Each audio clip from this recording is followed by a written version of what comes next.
Hello everyone, welcome to FedScoop TV.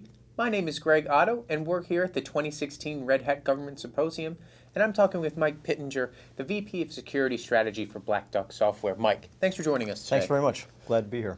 So this administration has done a lot with open source. Kind of talk to me about how you've seen that progress and where you see it going in the next administration. Well, probably the most important thing they've done is start the ball rolling in terms of open sourcing software that's built on behalf of the federal government. Okay. So they had some questions out for comment earlier in the year, right, and have now issued guidance that basically any software that is built under contract for the U.S. government, the first option should be to open source it. Now, I'm sure they're going to make some holdbacks on that for some of the three-letter agencies, and I'd agree with that. But overall, that's good. It's pushing a lot more open source into the commercial world, and we've already paid for it, so it's where it ought to be. Right. So cybersecurity, so top of mind for federal agencies. How do you see open source benefiting that security mission? Well, open source, I mean, there are two sides to this argument, right? Some people say open source is, you have the many eyes theory, so naturally you're going to have more people looking at it, more people finding the vulnerabilities.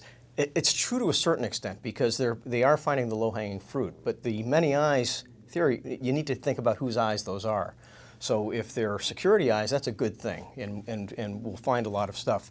What we are seeing is more and more security researchers looking at open source. It's kind of their playground. Right. So we're finding a lot more vulnerabilities that way. It's interesting because if you look at the NVD, very few of the vulnerabilities that are identified in open source are found through automated tools. They're almost exclusively found through security researchers. Right. So it's good that people are using it. I think we can increase the security of it. The most important fact about that, or the most important thing to do though, is make sure you understand what you're using. Because if you don't have a list of the open source, if you don't know that you're using the open source, you naturally can't protect yourself against it. Right. So we did some research last year. So we sell software, but we also have a service organization. Okay. So several hundred times a year we're pulled into due diligence for an M&A transaction. Okay. So I'm buying your software company. They'll use the term, I'm going to black duck it to make sure that the licenses are okay and the security's good in terms of the open source. We find that on average, the clients that we work with are only aware of about half of the open source they're using. About 2/3 of the applications using open source have vulnerabilities in the open source, and the average age of those vulnerabilities is over 5 years old.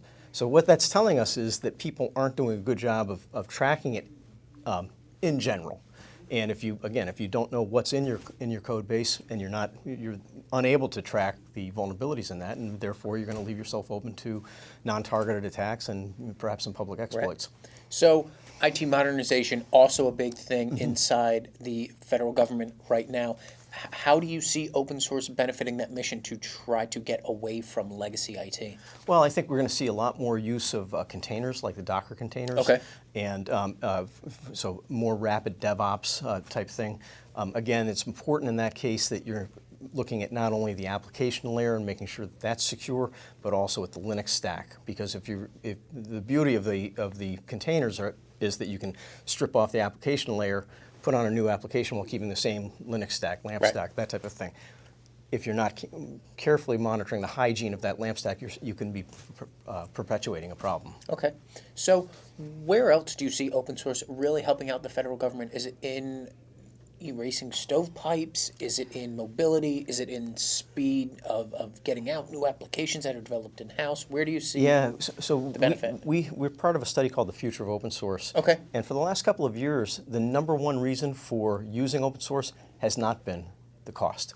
Okay. So people started using open source because they said, geez, it's free. I don't have to build this stuff ourselves. It's not #1 anymore. It's down to like 3, 4, 5 in terms of importance. What they're looking at is faster time to market, lower development costs, support from a broad community. So we look at that in terms of is there operational risk in terms of the open source that people are using? How well supported is that community? And we're seeing more and more development in terms of, as you mentioned, mobile, iOS, Android, and so on, but also just around the whole CI environment. Great, great. Well, Mike, appreciate you stopping by. Appreciate your insight. For all of our videos, check out our YouTube channel, and for more information, check out fedscoop.com. I'm Greg Otto. Thanks for watching.